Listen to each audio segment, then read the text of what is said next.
Altenberg e vou entrevistar a presidente da Embrapa, Silvia Mascoá. Presidente, muito obrigado pela entrevista. Bom dia, Guilherme. Eu que agradeço pela oportunidade de estar aqui com vocês. A presidente da Embrapa participa hoje do Fórum de Competitividade 2024, que é uma realização do Movimento Brasil Competitivo e trata sobre a transformação digital. A gente vai abordar aqui nessa conversa como está sendo a transformação digital no campo. E uma das áreas que a senhora é estudiosa é justamente do uso da inteligência artificial para a agricultura. Hoje em dia, quais são os principais usos da inteligência artificial na agricultura, no campo do Brasil? Bem, Guilherme, a inteligência artificial, a digitalização no campo, ela está transformando muito, como acontece em outros setores da economia, ela está revolucionando, a digitalização está revolucionando o campo. E aí a gente pode trazer que nós temos o desafio de melhorar a produção e a produtividade do campo de maneira sustentável, não só do ponto de vista econômico, mas também ambiental e social. E essas novas tecnologias, elas ajudam a trazer métricas, indicadores de sustentabilidade, por exemplo.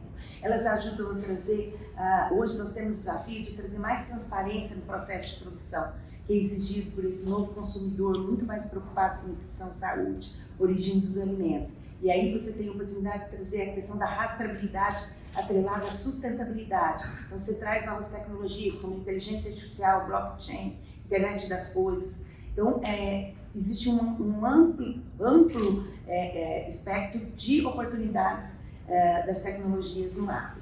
E aí a gente pegando ali desde a pré-produção, né, a produção, do plantio à colheita, a pós-produção, nós temos oportunidades em cada um desses eixos. Para exemplificar, nós hoje, devido ao conteúdo digital, nós temos aí a questão da edição gênica, né? Hoje a gente teve o melhoramento genético, né, tradicional, que a gente já trabalha há muitos anos, com o advento da biotecnologia, a gente foi avançando para biologia sintética, edição gênica. Então hoje você já usa a inteligência artificial para você poder identificar algum ponto, por exemplo, você vai estudar uma bactéria, como que ela pode ajudar na fixação de nitrogênio das plantas. Hoje você consegue estudar isso não só lá em campo ou em laboratório, mas você consegue estudar a partir do conteúdo digital, identificar outras aplicações para aquele DNA usando edição gênica.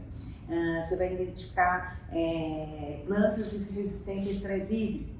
Você vai utilizar a inteligência artificial para identificar algumas características importantes para você depois transformar outras culturas, como milho, soja.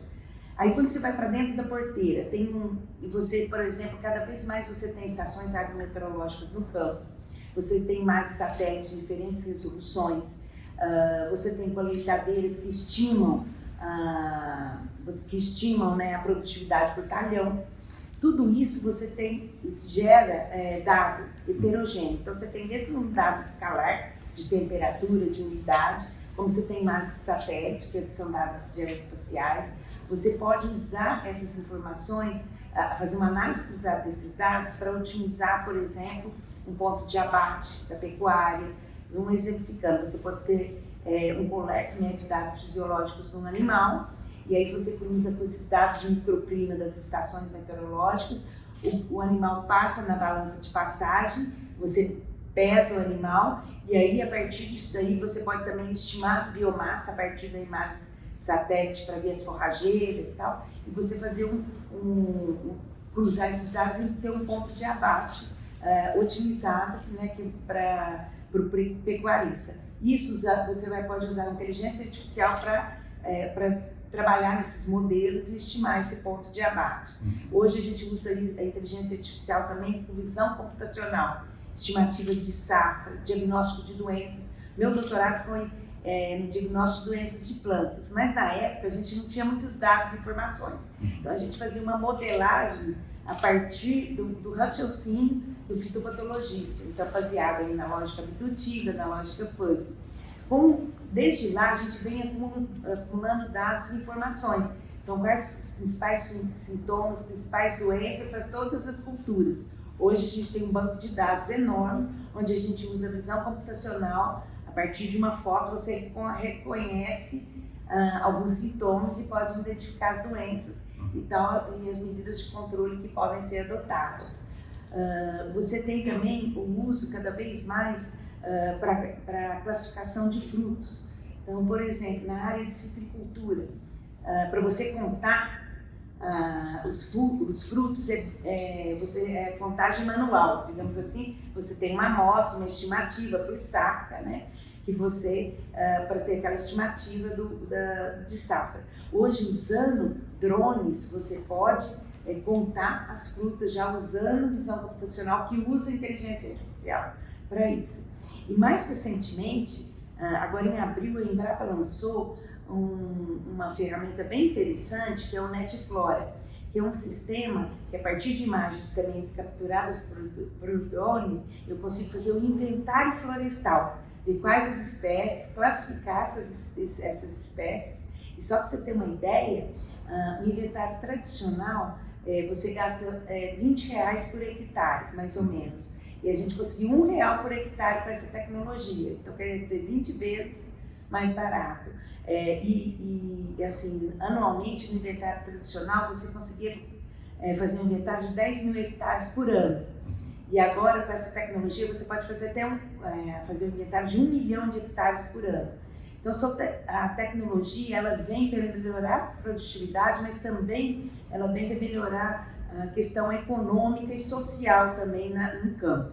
Pois é, a senhora mencionou a rastreabilidade, depois a senhora mencionou também toda essa questão de coleta de dados que pode melhorar a produtividade. Uma dúvida, qual que é a escala hoje de entrada das tecnologias no campo? Eu imagino que os grandes produtores rurais devem ter um acesso facilitado a essas tecnologias, até porque isso aumenta a margem de lucro deles, pelo que a senhora está me falando, bastante. Os pequenos e os médios produtores, eles já têm acesso à digitalização? Então, esse é o nosso grande desafio, porque o grande produtor ele tem capacidade de investimento e ele pode contratar, né, as consultorias e aí ele consegue adotar mais rapidamente as tecnologias. A gente tem um grande desafio que é a inclusão digital do pequeno e médio produtor. A Embrapa, inclusive, tem um projeto que iniciou no ano passado, 2023, que é justamente você criar 10 fazendas modelos, você trabalha com associação de produtores e cooperativas, primeiro levantando as necessidades deles. E aí, se tiver, por exemplo, certificação, né, uma fazenda modelo, um piloto que a gente está trabalhando, a gente chama esses pilotos de distrito agrotecnológico. Então, o primeiro DAT que a gente está trabalhando é com café, lá no Caconde, na região de São Paulo. Então, a gente trabalhou com a associação de produtores e eles levantaram vários desafios, né? A questão da comercialização, usando a internet, a questão de melhorar a gestão mesmo da propriedade, a gestão do sistema de produção, certificação. E a partir disso daí, então, a gente trabalha com um programa de capacitação para eles. Também trabalhamos no modelo de conectividade, quais desafios de conectividade, que também a conectividade acaba sendo habilitadora para você trazer novas tecnologias.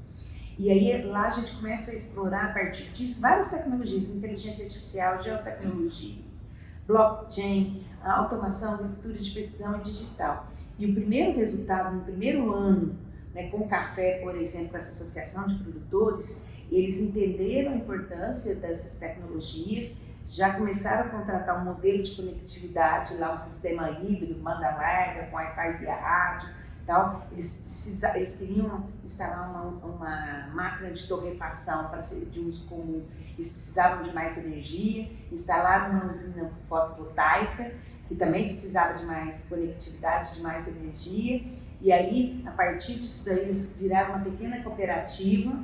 Então, a partir das novas tecnologias, você pode mostrar para o pequeno e médio como ele pode reduzir custos, melhorar a gestão e até mesmo trazer um selo de sustentabilidade para o seu negócio, melhorar o modelo de negócios dele. Então, acaba que realmente a gente precisa trabalhar, ter um foco muito grande de trazer essas novas tecnologias para o pequeno e médio produtor para diminuir esse gap entre o grande e o pequeno e médio produtor, esse intervalo. Presidente, a nossa entrevista está chegando ao fim, mas dá tempo de uma última pergunta. E a minha dúvida é justamente ainda nesse tema do pequeno e do médio, me parece que as tecnologias elas demandam que a pessoa tenha algum preparo para utilizá-las. Como é que é feito esse preparo, essa educação do produtor rural, sobretudo o pequeno e o médio, para que eles consigam usar essa tecnologia? Então, hoje, nesse projeto, que é o CNR Digital, a gente tem um programa de capacitação e treinamento para eles, né? Mas a gente tem um desafio básico, muitas vezes, porque assim, o que acontece? A tecnologia a gente já vem desenvolvendo há muitos anos, né? Eu sempre dizia, como eu sempre trabalhei com tecnologia no agro, né? Eu via sempre o desafio que tinha a área de tecnologia avançando em paralelo à área de ciências agrárias, mas elas não tinham uma convergência. Hoje, a gente cada vez mais está com o advento do smartphone, e isso facilitou, porque antes, com a internet, para eles entrarem no computador, ir até o escritório, para entrar era mais difícil, principalmente o pequeno e o médio. Com o smartphone, aproximou eles da tecnologia, porque eles usam hoje o smartphone, né, nem que se for para falar através de mensagens, entrar em contato com a extensão rural, com assistência técnica, ou até mesmo para pegar uma informação sobre o clima, Então, hoje eles têm influências, né, nas redes sociais, do campo. Então, eles usam o smartphone. Então, hoje a gente tem cada vez mais utilizado também essa tecnologia para trazer cursos para eles. A Embrapa hoje tem uma plataforma que chama eCampo, para também trazer cursos para o pequeno e médio produtor. Então, eles utilizam bastante esses cursos. E tem cursos assim, até de você fazer uma pequena horta no seu quintal, até ter informações sobre apicultura e outras, sobre doenças, né, em fruticultura e outras culturas. Então, assim, realmente você começa a aproximar através do smartphone. E aí é interessante que a gente tem um programa também, em parceria com o MAPA, o Ministério da Agricultura e Pecuária, e com o Ministério do Desenvolvimento Agrário, que é um projeto que é a Ter Mais Digital, que é a gente criou uma plataforma onde a gente disponibiliza, por exemplo, aplicativos, ela é interativa, aí ela é mais para o agrônomo, extensionista, mas para ele levar informação para o produtor rural. Então, por exemplo, a Embrapa tem uma série de publicações que é 500 perguntas, 500 respostas.